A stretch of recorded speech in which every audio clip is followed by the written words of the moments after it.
افسوسناک خبر اسلام آباد میں گزشتہ روز گیس دھماکے میں 8 افراد کی ہلاکت کے بعد سیکٹر G7 میں آج بھی سوگ کا سماں ہے۔ دھماکے میں مرنے والے نعیم اور وسیم کی آخری رسومات آج ادا کی جائیں گی۔ اسلام آباد سے سما کی نمائندہ علینا شاہد ہمارے ساتھ موجود ہیں، ان سے معلومات حاصل کرتے ہیں۔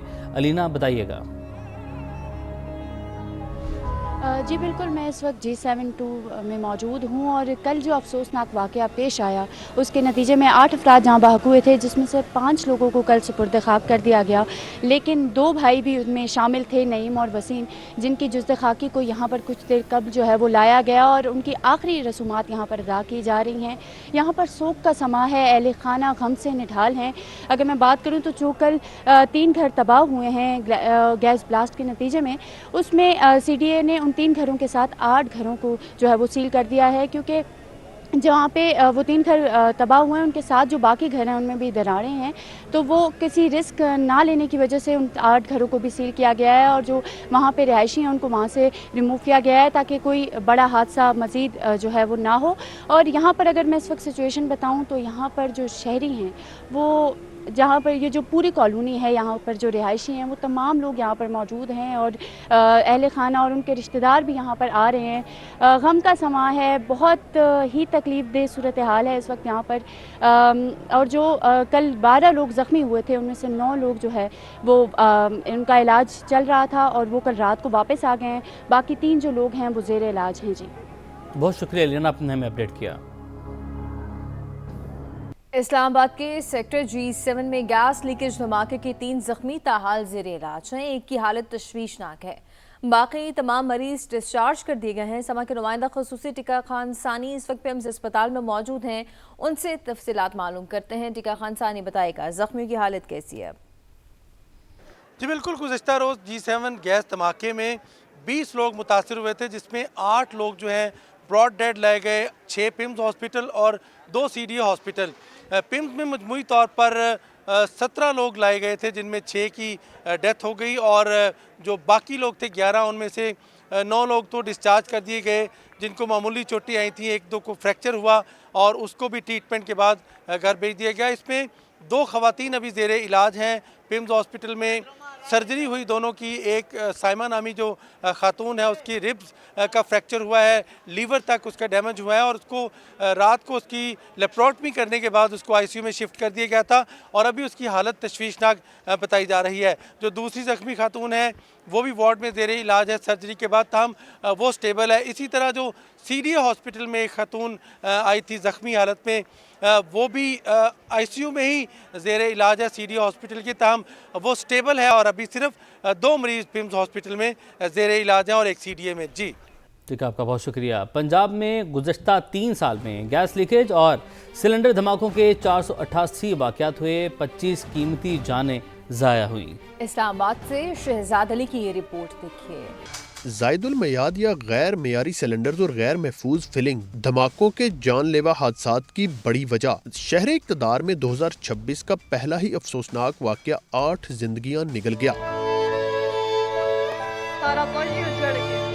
اتنے بڑے واقعے کے بعد سما کی ٹیم نے وفاقی دارالحکومت کا سروے کیا تو مختلف علاقوں میں ہوٹلز، کیفے اور چائے خانوں کے باہر حفاظتی اقدامات کے بغیر بڑے بڑے سلنڈرز کی بہتات اور کھلے عام ری فلنگ ہوتی نظر آئی، جو کسی بھی بڑے خطرے کا پیش خیمہ ہے۔ تشویشناک صورتحال سے شہری خود بھی پریشان ہیں۔ ری فلنگز ہوتی ہیں اور آپ چلے جائیں گڈر والی سائٹ پہ، وہاں پہ بھی میں نے دیکھا ہے ری فلنگ بالکل اوپنلی ہو رہی ہے اور یہ بڑا خطرناک ہے۔ اتفاقاً میں نے آج ہی منگوایا تو وہ کافی اوپر سے زنگ آلود ٹائپ کا تھا، تو میں نے اس سے یہی کویسچن کیا، اللہ نہ کرے اس سے کوئی حادثہ ہو جائے، تو وہ کہتے کہ نہیں جی کمپنی تو وہاں سے ٹیسٹ کر کے دوبارہ فل کر کے بیچتی ہے۔ کسی بھی شہر میں چلے جائیں تو جگہ جگہ پہ سلنڈرز ہوتے ہیں ہوٹلوں پہ، لیکن وہاں پہ یہ نہیں ہوتا، کوئی حفاظتی انتظامات نہیں ہوتے ان کی طرف سے۔ صدر LPG ڈسٹریبیوٹرز ایسوسی ایشن عرفان کھوکھر نے سارا ملبہ حکومت پر ڈال دیا۔ پاکستان میں روزانہ غیر معیاری سلنڈر کے 2 بلاسٹ ہوتے ہیں۔ دوسری بات، غیر معیاری بازر جو ہیں ہزاروں کی تعداد میں سڑکوں میں گھوم رہے ہیں۔ ملتان کا واقعہ ہوا ہے، DG خان کا واقعہ ہوا ہے، قانون شادی نہیں ہے، جو ہے وہ مقدمہ خارج ہو گیا۔ اوگرا نے غیر معیاری اور غیر محفوظ سلنڈرز یا باؤزرز کے معاملے پر قانون سخت کرنے کی تجویز دے رکھی ہے، مگر وہ ابھی تک روایتی سرکاری سست روی کا شکار ہے۔ کیمرمین علی رضا کے ساتھ شہزاد علی، سما، اسلام آباد۔ اور اب آپ کو بتائیں کہ 16 سے 25 جنوری کے دوران شدید سردی کی خبریں گمراہ کن ہیں۔ محکمہ موسمیات نے سوشل میڈیا پر گردش کرنے والی غیر مصدقہ پیشگوئیوں کی تردید کر دی ہے۔ محکمہ موسمیات کا کہنا ہے کہ سوشل میڈیا پر میدانی علاقوں میں درجہ حرارت 0 سے نیچے جانے کے دعوے ہو رہے ہیں، اسے تمام تر دعووں کی سختی سے تردید کرتے ہیں۔ 16 سے 25 جنوری کے دوران تاریخی سردی کی کوئی لہر متوقع نہیں ہے۔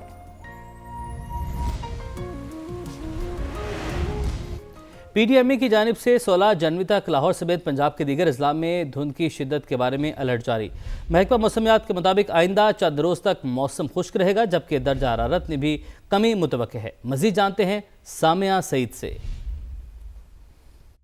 جی بالکل، پی ڈی ایم اے پنجاب کی جانب سے لاہور سمیت پنجاب کے دیگر اضلاع میں دھند کی شدت میں اضافے کے بارے میں ہائی الرٹ جاری کر دیا گیا ہے۔ وہیں پر محکمہ موسمیات کی جانب سے بھی یہی بتایا جا رہا ہے کہ شہر لاہور میں دھند کی شدت بھی برقرار رہے گی، موسم انتہائی خشک رہے گا، جبکہ بارش کے کوئی امکانات نہیں ہیں۔ وہیں پر اگر اسموک کی بات کریں تو پنجاب کے دیگر اضلاع جس میں فیصل آباد اور گجرانوالہ میں اسموک کا مسئلہ انتہائی سنگین ہے۔ ایئر کوالٹی انڈیکس 500 کی حد سے بھی تجاوز کر گیا ہے، جبکہ لاہور کا ایئر کوالٹی انڈیکس 180 سے تجاوز کر گیا ہے۔ اس وقت لاہور میں سرد ہوائیں چلنے کا سلسلہ جاری ہے اور طبی ماہرین کا کہنا ہے کم سے کم گھروں سے نکلے تاکہ یہ سردی جو ہے متاثر نہ کر سکے۔ جی سرکاری اداروں کا حکومت پر زیادہ مالی انحصار قومی خزانے کے لیے خطرہ، سینٹرل مانیٹرنگ یونٹ کی رپورٹ میں انکشاف۔ رپورٹ کے مطابق سود سمیت سرکاری اداروں کے قرضے 9.5 کھرب روپے سے تجاوز کر چکے۔ مزید جانتے ہیں اسلام آباد سے سما کے نمائندے خصوصی شکیل احمد سے۔ جی شکیل۔ دیکھیں، وزارت خزانہ کے سینٹرل مانیٹرنگ یونٹ کی تفصیلی رپورٹ سامنے آئی ہے، جس میں یہ بتایا گیا ہے کہ مختلف سرکاری اداروں کے ذمے جو قرضے اور واجبات ہیں ان کا والیوم 9.5 ٹریلین روپے سے زیادہ ہو چکا ہے۔ وجہ یہ ہے کہ سیاسی مداخلت ہے، گورننس کے ایشوز ہیں، ان اداروں کا سرکاری یعنی حکومتی فنڈز پر جو انحصار ہے وہ بڑھتا جا رہا ہے، جس سے قومی خزانہ دباؤ پر ہے۔ ساتھ ہی بتایا گیا ہے کہ 4.9 ٹریلین روپے سے زیادہ کا تو صرف گردشی قرضہ ہے، جس میں پاور سیکٹر میں 2.4 ٹریلین روپے کا گردشی قرضہ ہے، اور ساتھ ساتھ یہ بھی بتایا گیا ہے کہ روپے کی قدر کم ہونے سے بھی قرضوں میں اضافہ ہوا ہے، اور کچھ سفارشات بھی دی گئی ہیں۔ انفراسٹرکچر اور پاور سیکٹر کے منصوبوں میں اصلاحات لانے پر زور دیا گیا ہے، اور کہا گیا ہے کہ پبلک پرائیویٹ پارٹنرشپ جو ہے اس کو پروموٹ کیا جائے تاکہ رسک اور نقصانات کم ہوں، اور اس کے علاوہ جو کریڈٹ رسک مینجمنٹ سسٹم ہے اس کو امپروو کیا جائے، اور اصلاحات نہ کی گئی تو قومی خزانے پر دباؤ بڑھتا جائے گا، بوجھ میں اضافہ ہوگا، اور صرف 600 ارب روپے سے زیادہ کی مالی معاونت پچھلے مالی سال کی پہلے ششماہی میں حکومت نے ان اداروں کو دی ہے، اور اسی طرح فنڈز ملتے رہے تو یہ ادارے اپنے پاؤں پر کھڑے نہیں ہو سکیں گے، ان کو ریونیو جنریٹ کرنا ہوگا خود سے۔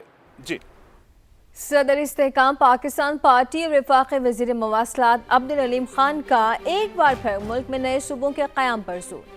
کاموکی میں ورکرز کنونشن سے خطاب میں کہا کہ تمام جماعتیں دل بڑا کریں، مسائل کے حل کے لیے صوبے بنائیں۔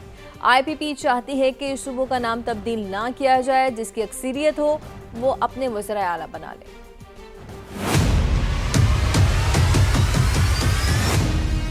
ہم نے اس ملک میں ایک تحریک شروع کرنی ہے جس میں ہم نے اس ملک میں زیادہ صوبے ہونے چاہیے۔ مسائل کا حل یہ ہے کہ آپ کے صوبے زیادہ ہوں، آپ کی ترقی زیادہ ہو، اور لوگ آپس میں مل کے اس صوبے کے عوام جو ہے وہ فیصلہ کریں۔ صوبوں کے نام جو ہے وہ بالکل تبدیل نہیں کریں گے۔ ہم جنوبی پنجاب کے حق میں ہیں، ہم شمالی پنجاب کے حق میں ہیں، سینٹرل پنجاب کے حق میں ہیں، ہم اسی طرح جنوبی سندھ چاہتے ہیں، ایک شمالی سندھ چاہتے ہیں، ایک سینٹرل سندھ چاہتے ہیں۔ بلوچستان کا نام بلوچستان ہی رکھنا چاہتے ہیں۔ 1100 کلومیٹر کے بعد آپ کا ایک صوبہ ہو، یہ کیا مسائل کا حل ہے؟ آج مجھے ایم کیو ایم کی حمایت حاصل ہوئی، باقی دوست ہیں وہ بھی بہت سارے دوست اس میں ہماری حمایت شامل کر رہے ہیں، لیکن میں ساری جماعتوں سے کہنا چاہتا ہوں، اور خاص طور پہ اپنی حکمران جماعتوں سے کہنا چاہتا ہوں، اگر آپ کے پاس سندھ میں حکومت ہے تو برائے مہربانی آپ ایک وزیر اعلیٰ کی جگہ اپنے 3 وزیر اعلیٰ بنا لیں۔ ہمیں یہ تو اعتراض نہیں ہے، ہم تو نہیں کہتے کہ آپ سارے لوگوں میں بانٹ دیں، بھائی اپنے کوئی اور وزیر اعلیٰ بنا لو، پر لوگوں کے مسائل تو حل کر لو۔ لوگوں کے مسائل حل کرنے کے لیے ہمیں اپنی تنگ نظری سے باہر نکلنا پڑے گا، پاکستان کو دیکھنا پڑے گا، اپنی حکومتوں کے زوم سے باہر نکلنا پڑے گا، سارا کچھ میرے پاس ہی آ جائے اس سے باہر نکلنا پڑے گا۔ ساری جماعتوں کی خدمت میں یہ درخواست کرتا ہوں کہ برائے مہربانی اپنے دل کو بڑا کریں، نئے صوبے بنائیں۔